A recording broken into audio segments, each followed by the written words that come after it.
Hello and welcome back to Aetheral Space 9.8. Oh father, oh mother. We are back. Hello, Darnell. Skipper have a father or a mother? Hello. No, he's adopted. Smile. That's right. This is so sad. It's always funny to me in fiction, as like, the adopted figures are always like, it's only one parent, and they're always like very distant and have like a dodgy like, job, why did you whereas in adopt real life... me? Yeah, whereas adoption in real life is like such a pain in the ass You must only and you have to prove have that all you're this strong shit. enough in the supremacy. Yeah. In fiction, you just have to find a kid Like, I would sad like to in a dead... register for adoption, please. And they're like, please, the punching bag, show us what you've got. Alright. It's like bring all those like strength test machines with a hammer. It's like, are you strong enough to support a child? Don't even go to an orphanage. I just browse destroyed cities for lost children to raise. It's like, hey, do you have a desire for vengeance? Follow me. It's like looking down like, do you hate? Alright. This world is a completed thing. Thus, excess stretches the boundaries. Thus, excess corrupts the mind. Thus, excess banishes why. This world is a completed thing. All that is needed to nourish the soul already exists here. Thus, let resourcefulness guide your hand. Thus, let retrieval be your watchword. Thus, let why be beckoned. Hold these things to be true, and practice them body and soul, and without doubt the day will come, the day when we all become as gods. Central Tenet 14, Humulus Library. Dragon staggered backwards as the upload cord retracted from his eyeball, winding back into Hamashtiel's body in less time than it took to blink. Shakily, he held a hand up to his face to check for injuries or marks, and was relieved to find no lasting damage from the interface. The first return from the garden can be disorienting, Hamashtiel said softly, particularly the reset to mundane laws of physics. I'd recommend you lean on something until you're confident on your feet. Best not to ignore the expert. Dragon planted his hands against the wall, using it to support his weight as he caught his breath. A thought occurred. No. Had he left the garden? How would he be able to tell? Am I echoing on your headset? No. When he'd been inside it, it had seemed like reality itself, and now that he'd left, there were no markers to differentiate the real world from the simulation. No, don't freak out. He shook his head as if to clear out the messy thoughts. So, Skipper said, staying completely still as the cord retracted from his own eye. What do you think? Why'd we stop there? Dragon asked. With that widow woman showing up, what happened after that? Skipper frowned. Well, the next part wasn't really relevant, yeah? I was showing our buddy here what kind of guy the Supreme is. Don't need my whole life story for that, do we? I guess not.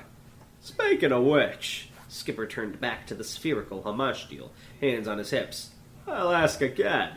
What did you think? Blue lights crawled under Hamashtiel's metal shell.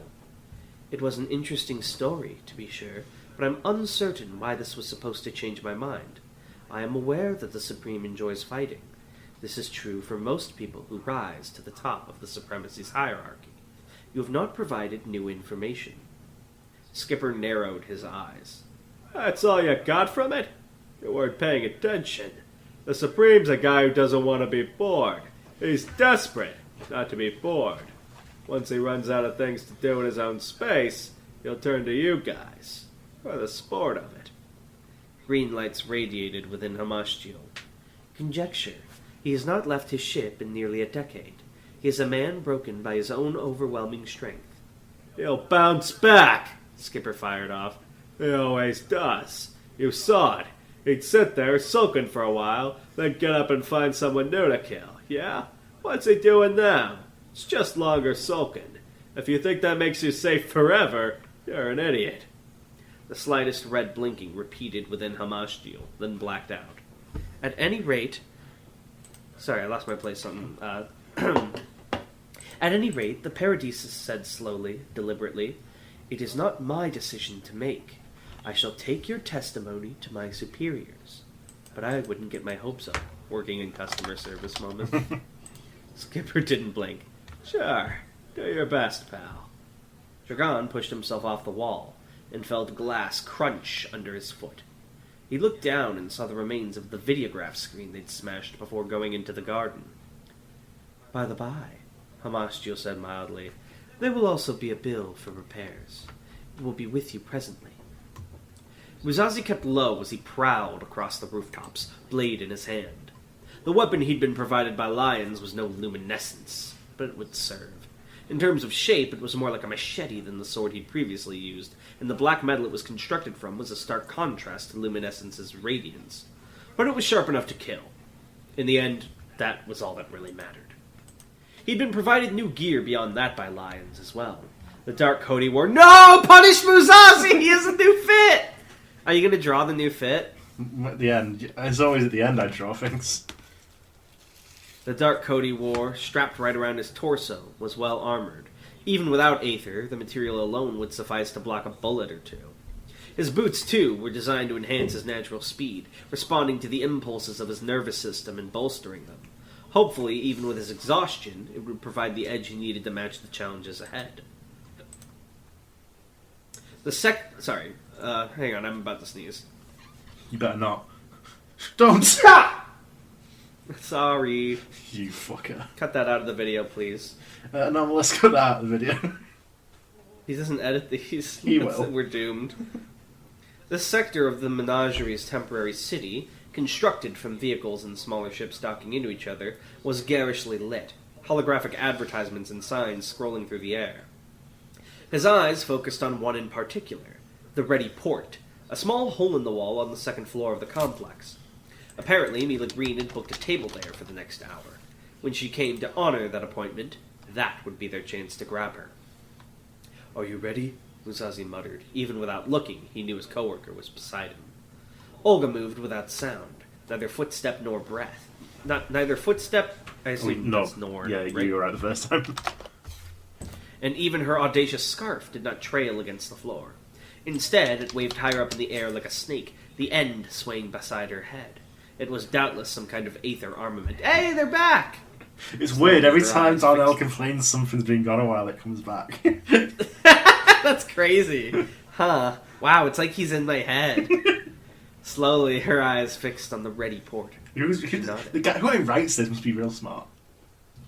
Yeah, probably. He's probably a really good author and probably makes a lot of money and has a job he loves. Okay, now it's getting sad. Cut to me. Sorry. They waited there in silence for what seemed like a long time. Cut to me like, wow, I'm in it to lesson 2 on Duolingo. Life's looking up. Once I learn Spanish, everything will get better. I can start the Spanish translation of Aetheral Space. Waiting for Green to appear and enter the Ready Port. It seemed that she was running late, and so Musashi found his fingers strumming along the surface of his blade anxiously. Who's Green? Mila Green. This wasn't the first time he'd had to wait, of course. But before, with Marie, the idea of patience hadn't seemed nearly as daunting. There wouldn't have been this kind of silence, for one thing. He quietly cleared his throat. "I don't mean to be rude, miss..." The girl's voice was hushed as the grave. Olga, Musashi sighed. "But you seem very young to be doing this kind of work." Her eyes didn't move from the restaurant. "Is it a problem?" "Well, I don't know if I'd describe it as a problem." Musashi shifted uncomfortably. "It's just surprising. Does your family approve of it?" Olga blinked. "I don't have a family, Mr. Musashi."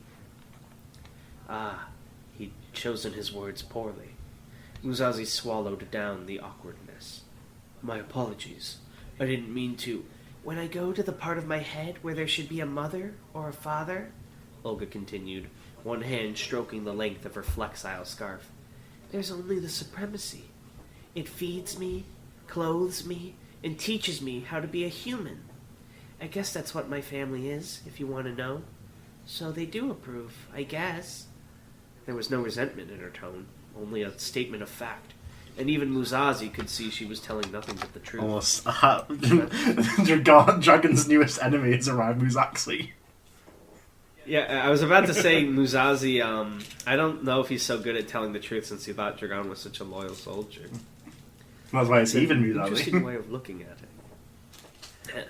That's an interesting way of looking at it, Musashi said slowly, choosing his words carefully. For the first time, she glanced over at him, and her eyes were dull. Is there another way of looking at it? Well, her stare was unceasing. What's your family, Mr. Musashi? Is it better than mine? Marie.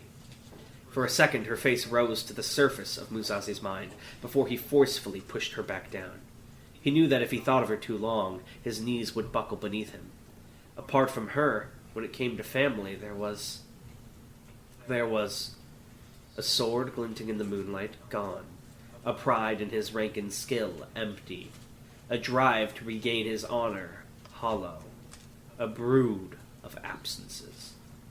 But nothing that could be called family.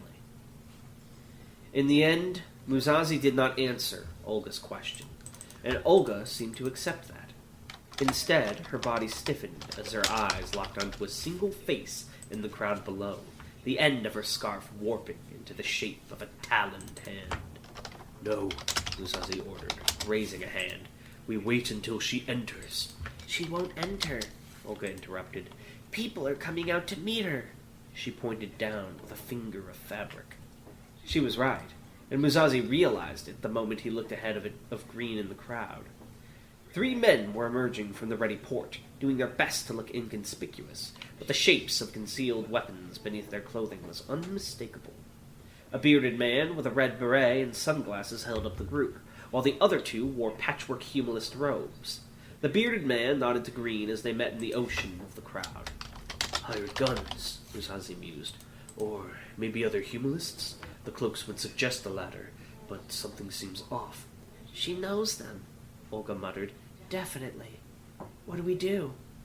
Musashi bit his lip hesitantly. Ideally, he'd have liked to follow Mila Green and ambush her when she was in a more isolated location. But if she was in a group, that was a new risk all its own. It would mean giving the enemy time to establish a solid formation around Green, and could even make their job more difficult than otherwise. This was their only chance to actually catch them off guard. Mr. Musashi? Olga repeated. Certainty. If nothing else, he had certainty. Confidence in his actions and his victory. We take her now, Musashi said firmly, rising to his feet, brandishing his black blade. I shall take the leader, you deal with the 2 behind. No matter what, Green goes unharmed. We need her. Understand? Okay. Olga rose to her feet with all the grace of a ballerina. Musashi leapt off the roof, blade drawn, using split-second thrusters to adjust his path so he'd land in front of the bearded man. It didn't seem like he had any aether defenses up yet, so a single swipe of Musashi's sword should surely suffice to separate the miscreant's head from his shoulders. As he fell, the bearded man growing larger in his vision, Musashi drew his sword back for the kill. Must you kill him? Negan Rush asked. Do you know him? Is he evil? Is his death necessary? And then flipped the sword on its side, smashing the flat end of the blade into the face of the enemy as he landed. There was a crunch as the man's nose shattered, and he went flying backwards into the crowd, bowling over more than a few people. Huh? Cried Green from behind him. The 2 cloaked humanists pulled out bulky plasma rifles from their garments, but before they could fire, Olga definitively settled matters. Red fabric moved in the cruel light, forming a perfectly straight line, and moved. Death. And shifted. Sorry, that important distinction. Death was instant. Even Musashi couldn't help but be surprised by the efficiency of the killing. And needless to say, he couldn't help but be disturbed by its gruesome nature either. Olga had sliced clean through the heads of her opponents the second she landed. Now the crowns of their skulls remained balanced atop her scarf, cross-sections of brain exposed in the corpses as they fell to their knees. She adjusted the angle of her scarf slightly, and the 2 body parts fell to the floor. The screaming from the crowds was deafening. The drive to flee was creating a near stampede, and the Forgiveness Corps would doubtless be here before long. Still, he had nothing to fear. He'd reached back, after all, and grabbed Mila Green by the collar, with such strength that even a machine couldn't pry him free. He turned to look at her. Her eyes were wide with shock and terror. Her mouth was a flat line of stasis, and the trembling of her body was enough to tell him that she hadn't been expecting them. Well, her fear was her own business. A toy Musashi had a job to do. You're coming with us, he growled. Alright, popcorn. When Mila Green woke, the first thing she was aware of was the rope tightly binding her wrists. The next thing she was aware of was the rope binding her legs. Something was covering her eyes, a blindfold maybe, so the only senses available to her were smell, touch and hearing. She could smell some kind of food in the distance, or at least something burning. She could feel a metal chair pressing against her back, the structure keeping her upright. She could hear nothing, save for the leisurely hum of an air conditioner. That might have been a slip from me, based on the heatwave. Imagine if I had an air conditioner. What had happened to her? The memory took a moment to emerge from the smog of unconsciousness. She'd gone to meet with the mercenary she'd hired to help break Helga out, and then she'd suddenly been ambushed by that man and child. They must have knocked her out after that. Who were these people? She'd put up a horrifying chunk of her savings to hire those men, and yet they'd been defeated in an instant. She struggled against the ropes, but they were still bound unbearably tight. All she accomplished was hurting her wrists. Should she call out? What would that even accomplish except angering her captors? In the end, though, the decision was made for her. There was the creak of a door opening, and then the sound of footsteps entering the room. "Hello, Miss Green," a quiet, calm voice said. "It's lovely to make your acquaintance. It'd make me very happy if you were to share some information with me." Before she could even say anything, however, Mila felt a cold hand press against her face, and with a chalk grey spark, all her worries drained away. And that is the end of 9.8. Well, there you have it. So she hired mercenaries and they got owned by Musashi and Olga. Yes. This is so sad. She was getting her mercenaries to break Helga out, and then Musashi and Olga killed them. Well, Olga killed two. Musashi knocked one out so that they could kidnap her to go rescue Helga. What? So they have the same goal anyway. Yeah, they didn't know she had the same goal. This is like in part 5 when the whole crew kills like Pesci and all them who had the exact same goal. Yeah, but they They drugs. just got their goals slightly different. Yeah, that's true. So who has the chalk gray Aether? Is that Lions? Well, that's right, yes. What is Olga's Aether color? Olga's Aether color, we haven't seen it yet. Oh, wait, so this... Oh, right, because it's an armament. It just does that. Yeah. Don't you have to channel Aether through an armament for it to go, though? Yeah, but she can also be cloaking it. So an armament's basically just like a pre-generated Aether technique. It's something that someone already made as their Aether ability, generally, and it's stuck around after they're gone. Okay, so it's like ease of use. So, it's like there's a good chance that Olga made that Aether armament, for example. Really? So, like, is Skeletal set an Aether armament? It could be, though, yeah. Generally, the distinction between like an ability and an Aether armament is if someone else can use it. And Ruth can put the set on someone else who's done it a couple of times, it would count. Nice. It's sort of borderline with those, because they sort of disappear and reappear. Alright, well, thank you guys for reading. And that's also a lore fact. I just gave you a lore fact. There you go. There. You're not getting sick. Look at that. Alright. Thank you guys for watching as always, and we will see you next time. Bye. Bye.